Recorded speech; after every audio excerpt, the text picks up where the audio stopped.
Now, the biggest ever exhibition of Leonardo da Vinci's anatomical drawings opens at Buckingham Palace next month. The drawings are taken from the Royal Collection of Art, which contains the world's largest and most valuable group of da Vinci's work. But some of the drawings are too delicate to be displayed and can only be viewed with an ultraviolet imaging. Our culture editor, Matthew Kane, has been to Windsor Castle for an exclusive look. Hidden away in Windsor Castle lies some of the greatest art in the world. The Royal Collection includes thousands of drawings by artists as influential as Raphael, Holbein and Michelangelo. It's all stored in the print room, the most important work marked with a sticker should it need to be evacuated in case of fire. The collection includes 600 drawings by Leonardo da Vinci. The drawings have been together as a group since Leonardo's death. He died in 1519 in France. He bequeathed his drawings to his favourite pupil. About 100 years later, a group of them was bound up into a single album. And here is that album. It prevented the group of drawings from being broken up and was acquired by Charles II in the 17th century.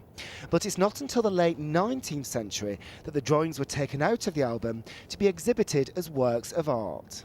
Although the oil painting is often held up as the gold standard of art, Renaissance paintings were rarely the work of the artist alone. More often than not, they were the combined effort of a studio full of assistants, whereas drawings like this were almost always completed by one person. As such, they can provide an invaluable insight into the creative practices of artists like Leonardo. This drawing even bears the clear imprint of the master's thumb. The drawings reveal that Leonardo was both obsessive, he was able to focus down in the most minute detail on the tiniest points of any topic that he was investigating. The value of the drawings in the Royal Collection is widely acknowledged by experts in the field. The Leonardos are absolutely, without question, the greatest collection of Leonardo drawings in the world. If you count up the sheets which have Leonardo's writings and little drawings on them, I don't know quite what proportion the Queen has, but if you just go through the most beautiful and the most interesting from an artistic point of view, then they're mostly at Windsor. You anticipate this as being one of the highlights of the exhibition? It's one of the clearest of Leonardo's sheets in terms of his understanding and also the lucidity of his presentation. Next month, 87 of Leonardo's anatomical drawings will be exhibited in the Queen's Gallery at Buckingham Palace. It will be the largest ever exhibition of Leonardo's studies of the human body. Leonardo was a complete pioneer in the study of human anatomy. When he started working, anatomists were working essentially with the traditions passed down from Greek and Roman times through Arabic philosophers and medieval surgeons. But until Leonardo, very few people had conducted investigative dissection of the human body. Leonardo started to research human anatomy in his late 30s because of his desire to be true to nature in his paintings. By his 50s, his reputation as an artist meant that he was allowed to work on human corpses. But soon he was intrigued enough to begin his own treatise on anatomy. His notes were written in his famous mirrored handwriting, but the work never completed or published. Had it been, it would have transformed our understanding of the subject. Leonardo investigated the nervous system to an extent that wasn't to be repeated until the 18th or 19th century. He was looking at how the muscles and bones made the body move in a way that simply nobody else had done, and virtually every drawing he made was the finest depiction of that structure to that day. There's no doubt that the Royal Collection as a whole is one of the greatest collections of art in the world. Technically, it belongs to the British public and is held in trust by the Queen on our behalf. But as a result, some people think that the Leonardo drawings should be on permanent display.